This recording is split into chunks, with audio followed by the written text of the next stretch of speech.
Yay. Come, will you go with me? Even ask Will about your own business, County. Now, what fashion will you wear the garland robe?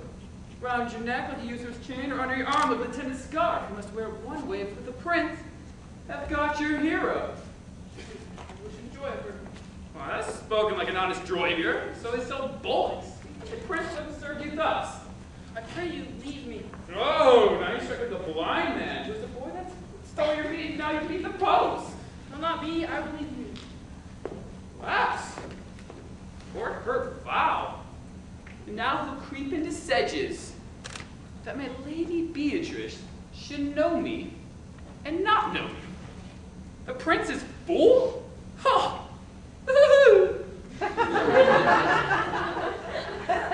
I may go under that title because I'm married, but I am also apt to do some wrong. I am not so reputed. It's the base though fair disposition of Beatrice that puts the world into her person and so gives me out. Well, I'll be revenged as I may. Now, senor, where's the count? Trove, See him? Trove, my lord, I have played the part of Lady Fame. I found him here as melancholy as a lodge in a warren. I told him, and I think I told him true, that your goodwill got the grace of this lady, so I offered him my company to a willow tree. Either make him a garland, as being forsaken, or bind him up a rod, worthy of being whipped. Ripped? What's his fault? For that transgression of a schoolboy who, after being overjoyed at finding a bird's nest, shows it to his friend, who then steals it. Wilt thou make a trust of transgression? The transgression's in the stealer. It had not been amiss, but that the garland had been made. And the rod, too, for the garland he might afford himself, and the rod he might have bestowed on you, who, as I take it, have stolen his bird's nest. I will but teach them to sing, and then restore them to the owner. Well, if you're singing as you're saying, you speak honestly. Lady Beatrice hath a quarrel with thee. The gentleman that danced with her told her she is much wronged by you. She misused me, past the endurance of a block, and oh, with one single leaf would have answered her. A very visor began to assume life and scold with her. She told me, not thinking I had been myself, that I was the prince's jester, that I was duller than a great thought.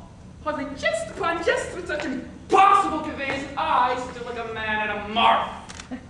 Whole army shooting at me. She speaks poniards. Every word stabs.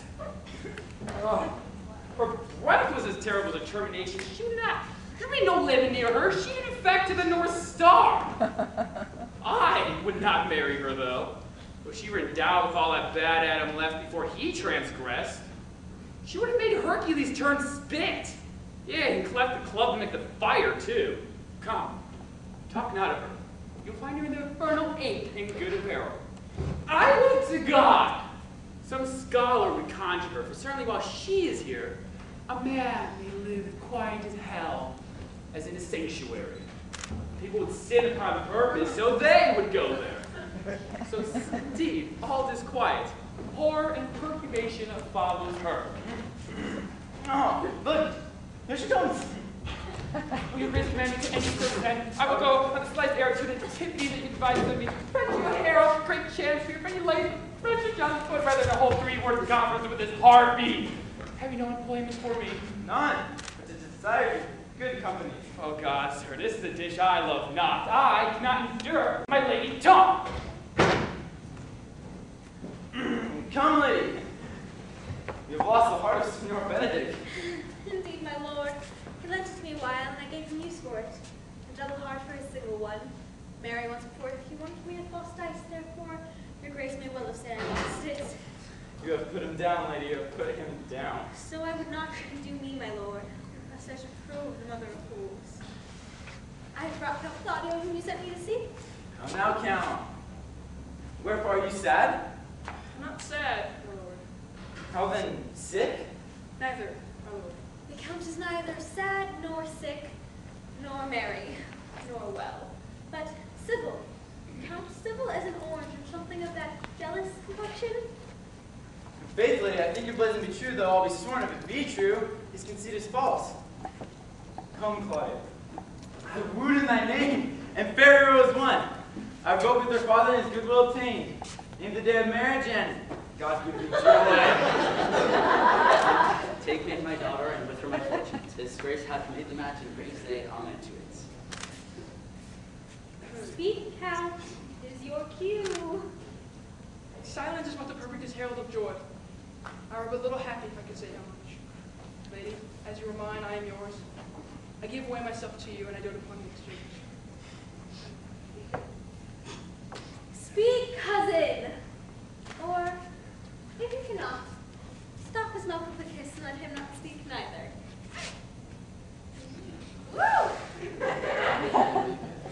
And faithfully, you have a merry heart. Yea, I thank it, poor fool. It keeps on the windy side of care. My cousin tells him in his ear that he is in her heart. And so she doth, cousin. Good Lord, for alliance. Thus comes everyone to the world with and I am sunburnt. I could sit in the corner and cry, hi,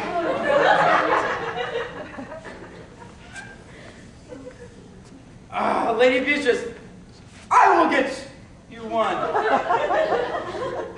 I am. I would rather have one of your father's getting. Your Grace, or a brother like you? Your father got excellent husbands and may become by them. Will you have me, lady? No. Unless I might have another for working days. Your Grace is too costly to wear every day. But I beseech your Grace, pardon me. I was going to speak all mirth and no matter. Silence most offends me, but to be married best becomes you. For out of the question, you were born in a merry hour. No, my lord. My mother cried. Then there was star dance from without was I born. Cousins, God give you joy. Niece, will you do those things I told you of? I cry your mercy, uncle. By your Grace's pardon.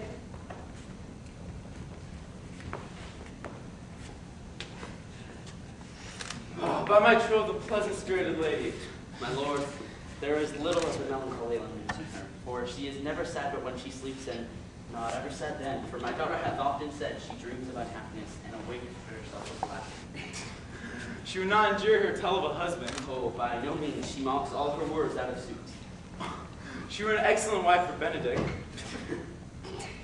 My lord, if they would but a week married, they would talk themselves mad.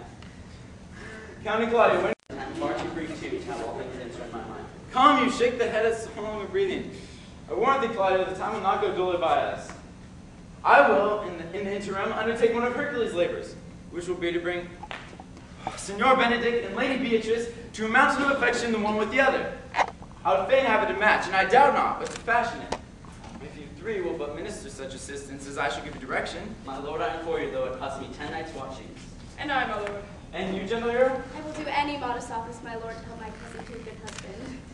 And Benedict is not the unhopeful's husband, that I know. Thus far I can praise him. He is of noble strain, approved valor, and confirmed honesty. I will teach you how to humor your cousin, so she will fall in love with Benedict. And I, with your two helps, will practice so on Benedict so that despite his quick wit and queasy stomach, he shall fall in love with Beatrice.